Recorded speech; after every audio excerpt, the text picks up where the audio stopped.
আসসালামু আলাইকুম। সাথে আছি আমি সাদ্দাম হোসাইন। ভিডিওতে আলোচনা করব অসুস্থ শিশুকে কি খাবার দিবেন বা কি খাবার দিবেন। একটি শিশু যদি অসুস্থ হয়ে থাকে, ধরেন তার জ্বর হয়েছে, তার ঠান্ডা লেগেছে, তার কাশির সমস্যা, পাতলা পায়খানা হয়েছে বা আমাশা হয়েছে বা অন্য কোনো অসুস্থতায় ভোগ করে বা অসুস্থ হয়েছে, তাহলে শিশুকে কি খাবার দিবেন? এই ভিডিওটিতে আমি সেই বিষয়টি আলোচনা করব। শিশুর যেকোনো অসুস্থতার জন্য শিশুকে কি খাবার দিতে পারেন? যদি শিশু বুকের দুধ খায় তাহলে সেটাকে আরো ঘন এবং বেশিক্ষণ ধরে বুকের দুধ কিন্তু শিশুকে খাওয়াতে হবে। এটা খাওয়াবেন।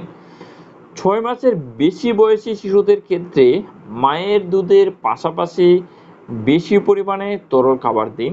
যেমন ভাতের মাড় দিতে পারেন, জিরার পানি দিতে পারেন অথবা শুধু যে নিরাপদ পানি রয়েছে সেটাও কিন্তু দিতে পারেন। এতে কিন্তু শিশু বেশ পুষ্টি পাবে এবং অসুস্থতাকে দ্রুত কাটিয়ে উঠতে সহায়তা করবে। শিশুর যদি পাতলা পায়খানা হয় সেক্ষেত্রে শিশুকে ঘন তরল খাবার দিবেন। আপনি যেমন রয়েছে খাবার স্যালাইন, যেটাকে ওটস স্যালাইন বলে, সেটাকে দিতে পারেন। ভাতের মাড়, চিড়ার পানি দিতে পারেন, নিরাপদ পানিও দিতে পারেন এবং ডালের পানিও কিন্তু দিতে পারেন। পাতলা পায়খানা বন্ধ না হওয়া পর্যন্ত শিশুকে বেশি করে তরল খাবার অবশ্যই আপনাকে দিতে হবে। সেক্ষেত্রে আপনি ডাবের পানিও দিতে পারেন। যদি বুকের দুধ খায় তাহলে তাকে বারবার বেশি করে বুকের দুধ আপনাকে অবশ্যই দিতে হবে। ৬ মাসের বেশি বয়সী শিশুদের ক্ষেত্রে বুকের দুধের পাশাপাশি আপনি নরম যে পুষ্টিকর খাবার রয়েছে সেটাও কিন্তু দিতে পারবেন বা সেটাকে কিন্তু দিন। আপনার এটার জন্য খুব উপকার হবে।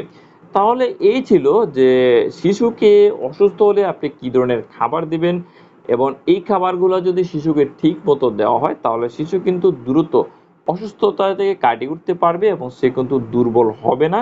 এবং পাতলা পায়খানা হলে শিশুকে একটি বিষয় আপনি অবশ্যই খেয়াল রাখবেন, শিশু যাতে ডিহাইড্রেশন অর্থাৎ পানি শূন্যতায় না ভোগে এটাকে কিন্তু খেয়াল রাখতে হবে এবং এই তরল খাবারগুলোকে বেশি দিলে কিন্তু সে ডিহাইড্রেশন বা আপনার যে পানি শূন্যতায় কিন্তু ভুগবে না।